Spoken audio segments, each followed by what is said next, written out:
कर्कशम Maharashtra.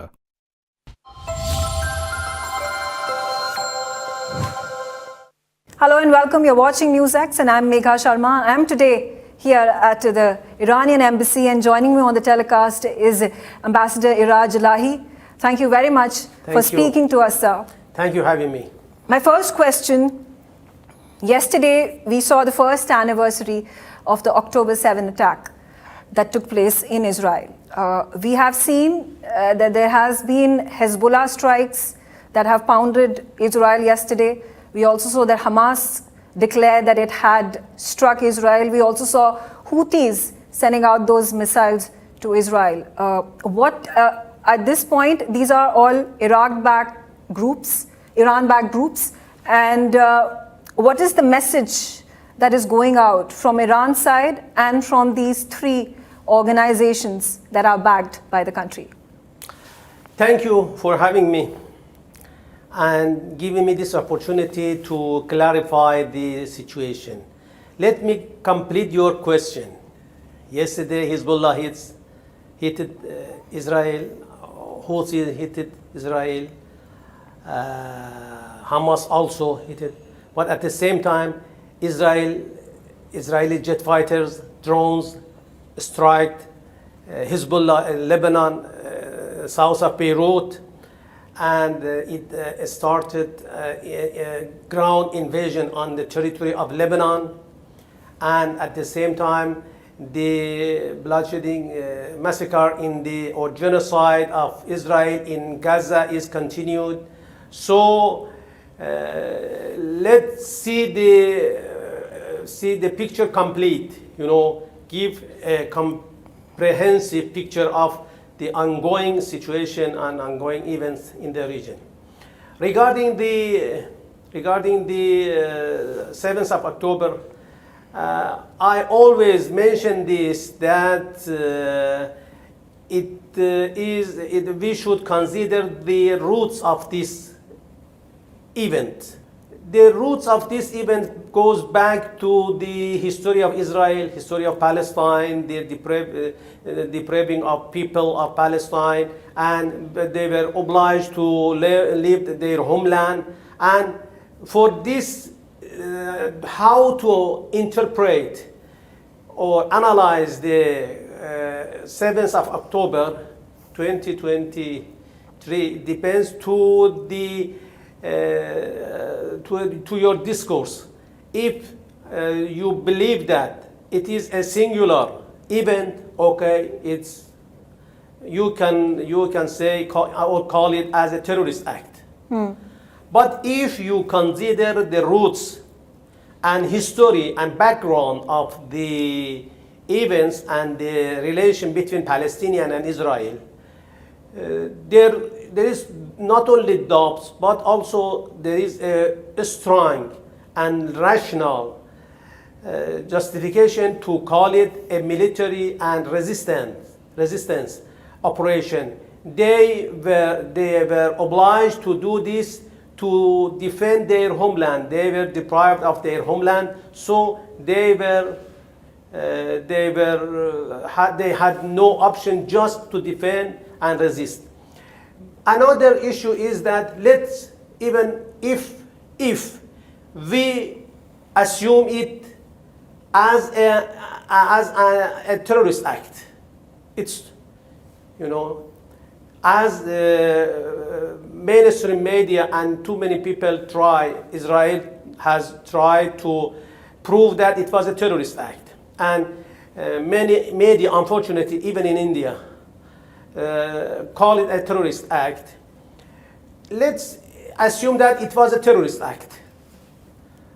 Is there any, is the penalty of those who perform this terrorist act and the penalty which they are paying equal or proportionate? About 1,200 people Israeli were killed. On the other hand, more than 41,000 Palestinian innocent people,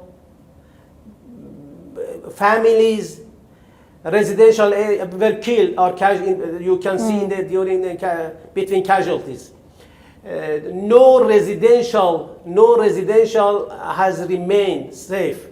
Tent of refugee, residential area, hospitals, schools, educational system. You know, even infrastructure of Gaza has been destroyed, and there is a devastated area. So even if we assume it as a terrorist act, there is the reaction of Israel to this terrorist act is not proportionate to this operation. Okay. Moving on, just days ago, there was a second strike by Iran on Israeli territory. They were these ballistic missiles that had hit some of the very important strategic areas in Israel. In return, Israel has thus far not directly attacked Iran. Are you at this point of time fearing that there could in fact be an Israeli retaliation that is going to directly hit Iran instead of the militant organizations, groups that are currently surrounding Israel, with which it has been having skirmishes? You know, we should separate the tension between Hezbollah and Israel, the tension between Hamas and Israel, the tension between Houthis and Israel and Iraqis and Israel, despite of the accusation or some propaganda that they are proxies of Iran, and the tension between Iran and Israel. You know, the roots of the tension between Iran and Israel goes back to the different hostility of Israel against Iran. Israel has assassinated official leader of Hamas in Iran after inauguration ceremony of our new president. He was an official guest in Tehran. And before that, Israel directly and indirectly accepted the responsibility of assassination and terror of our scientists, nuclear scientists and our scientists. Besides, in addition to this, Israel is supporting separatist group in west of Iran. So the tension between Iran and Israel has deep roots, and our operation, second round of launching ballistic missiles to Israel, was in fact in retaliation to what has Israel done in and violation of Israel against our sovereignty. And we believe that the game is over. The game is over. If again Israel do something, we need or we will be all obliged to retaliate again. Okay. There have also been reports that Israel may not shy away from targeting Iranian oil fields and nuclear facilities. Is Iran prepared to fight this barrage of strikes and the targeted attacks that Israel potentially may have against Iran? You know, regarding the nuclear facilities, they are safe. We believe that till now we have taken precautionary measures regarding our different facilities, especially nuclear installation, which are underground and mainly are under mountains, which will nothing can damage them, and it will if they be brave to attack Iranian nuclear facility, it will encourage Iran to accelerate its activity in the nuclear activity. Regarding the oil installation and oil facilities, we hope that those countries who have influence on Israel, like United States, India, European country, will encourage Israel to not get close to Iranian oil installation, since it will affect the global oil market will have bad consequences on the international economy. There are already embargoes and sanctions that have been imposed on Iran being able to export oil. India has had to suffer because of those sanctions that have been imposed. How do you view things are going to move ahead in terms of whether there is going to be a regime change in the United States of America? Do you think, irrespective of who comes to power, the further embargo and sanctioning of Iran when it comes to its oil is something that is inevitable? You know, we should consider that, and you know that the imposed sanction of United States is unilateral and not according to any United Nations resolution. So it is illegal, and countries are not obliged or are not have right to not implement it. So, but regarding India, Iran and India have been good and reliable partner for each other. Unfortunately, after sanction embargo on oil of Iran, India stopped purchasing oil. We hope that we will, and we try to convince India that Iran is a reliable partner for India and has been reliable, and we can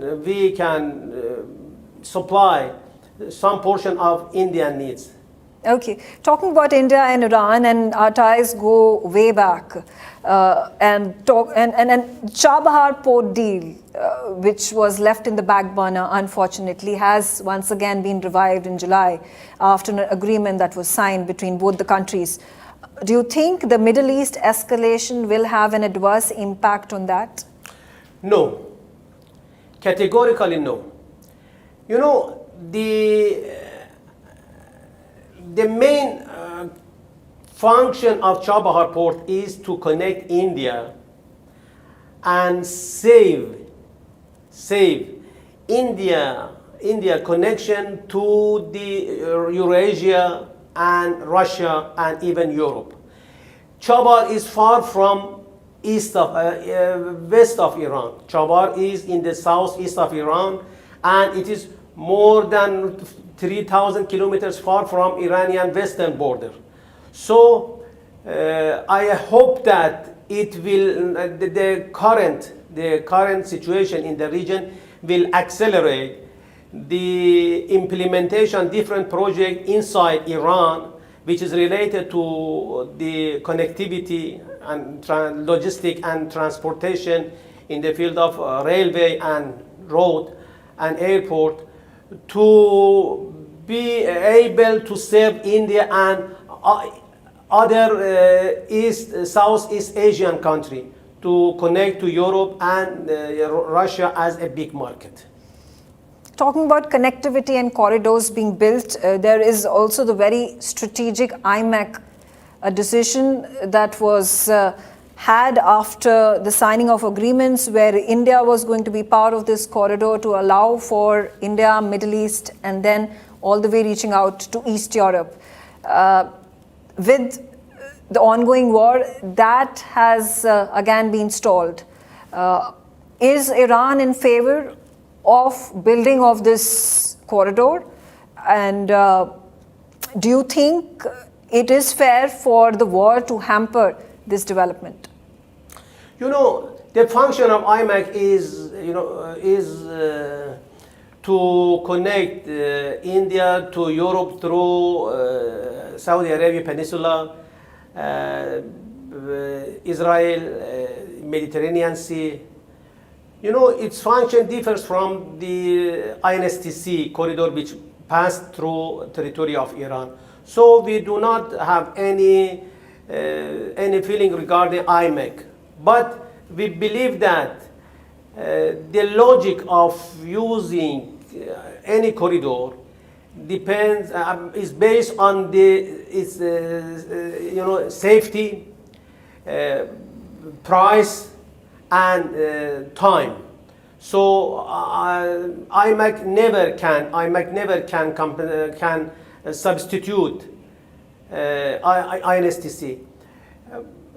India, as a member of IMEC, has the right to diversify its routes and its access to different market. IMEC is one option, INS is another option, since there are other options in the region. So we are welcoming this feeling and this policy of India, but we believe that at the end, price, cost of the transportation, times of transportation, and safety are the main criteria to make decision. I'm going to come back to war, and of course, all these projects will gain momentum only if there is peace and stability in the Middle East, and particularly IMEC. There have also been, talks held about normalization of ties between Israel and the Arab nations. There was the Abraham Accords that had been negotiated with President Trump during his era in the United States of America. Do you think there is any chance that there is a truce that happens between Iran and Israel, and the militant organizations can take a step back in their attacks against Israel, and of course the counterattacks that happen from the Israeli side? And how soon do you think this peace deal can be signed between two countries? Your question has different aspects. Regarding Abraham Accord, those who are familiar with the region are fully aware that people of the Arab states are not with Israel. Maybe the statehood are with Israel and have gone toward peace and even signed peace accord with Israel, some countries, but the people are supporting Palestine. Palestine is Arab, Palestinians are Arab, and Arab people are supporting each other. So regarding the Abraham Accord, I do not see any future for this accord.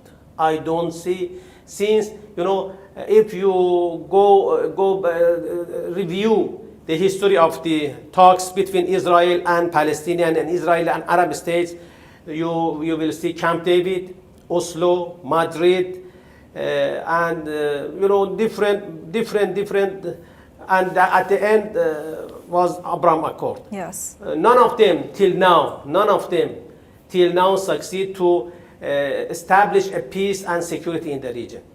Regarding the second part of your question, regarding the any peace between Iran and Israel, or talk between Iran and Israel, we do believe that Israel is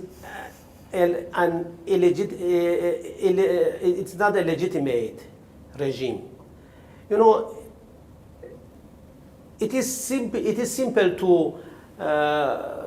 to consider that how a state could be established by depriving or pushing settlers of that territory and oblige them to leave their homeland and destroy their lands, their farms, their homes, houses, and establish a state. We did not recognize Israel as a state. We never recognized it as a state, and we believe that it is illegitimate. So there is no room for any peace talk or any talk between Iran and Israel. We believe that the only solution is that all Palestinian should come together and in a referendum, vote for their destiny. They have right to determine their destiny, which even Jews, even Christian, even Muslim can. So we believe that if Israel stop its violation against its neighbors, the tension in the region will be stopped. You know, in the recent negotiation for ceasefire, Israel rejected for the elimination of its border. What does it mean? If you are really committed to peace and stability, you will agree to eliminate a line, a border. But when you reject to eliminate the border, how the other people, other nation in the region can trust Israel that today Israel has destroyed Gaza on the excuse of 7th of October. Okay. But what about Lebanon? What about Syria? What about other places? And if you look at the maps of Israel and their wishful dreams, you will see that the map of Israel is much bigger than the current Israel. Okay. Talking about the hostages that are still captured with Hamas, there have been efforts towards negotiations that have taken place in the past. There has been mediation that has been tried by United States of America. There have been a number of these meetings that have been held in Qatar as well. But so far there has been no solution that has been found. The hostages have still not been returned to Israel. We still don't know how many of these people are still captured by Hamas. What can be a solution to this? Can Hamas be persuaded to return Israelis back to their territory? If I am not aware of how many, regarding the hostages, since we are not engaged in this issue. But we believe that any solution should be permanent, should be comprehensive, and through a permanent ceasefire could be reached. Till now, Israel tried, first of all, did not pay the least bit attention to the life of its citizens. It shows, Netanyahu has proved that the life of Israeli is not important for, as too many hostages have been killed during the operation by the Israeli military forces. Secondly, Netanyahu till now proved that it tries to release hostages without resolving the problem. The problem is not just hostages. The problem is tension between Israel and Palestinian, occupation of the territory of Palestine, and devastation of Gaza. So I think despite of the claim of Netanyahu, who hijacked, I called it as new Hitler of the century, there is no real attempt by Netanyahu for release of hostages in Israel. Okay. Talking about the United Nations taking a stance and the reactions coming in from the Secretary General, Antonio Guterres at this point of time has been debarred from entering Israel because he refused to condemn the ballistic missile attack from Iran into Israel just a few days ago. How do you interpret the United Nations and the number of resolutions that it has taken for the war in the Middle East to end? You know, unfortunately, United Nations could not do its real and justice and sound role in the tension in the Middle East. Since the beginning of the setup of establishment of Israel, United Nations recognized Israel as a state. Until now, there is argument in the United Nations regarding recognizing Palestine as a state. It shows how and to which extent United Nations is not neutral. United Nations, under the pressure of United States, which is the main supporter of Israel, till now could not recognize Palestine as a state, as a recognized state. So, beside this, Israel showed that it is not committed to any, and is not committed to the Charter of United Nations, to international law. And a few months back, representative of Israel in the United Nations shredded the Charter of United Nations. He shredded so how do you expect that Israel will be committed to United Nations or international law? So, you know, it is the responsibility of all human beings, you know. We are, you know, the world, the whole world is come across an entity which is like a wolf, okay, which is not committed to anything.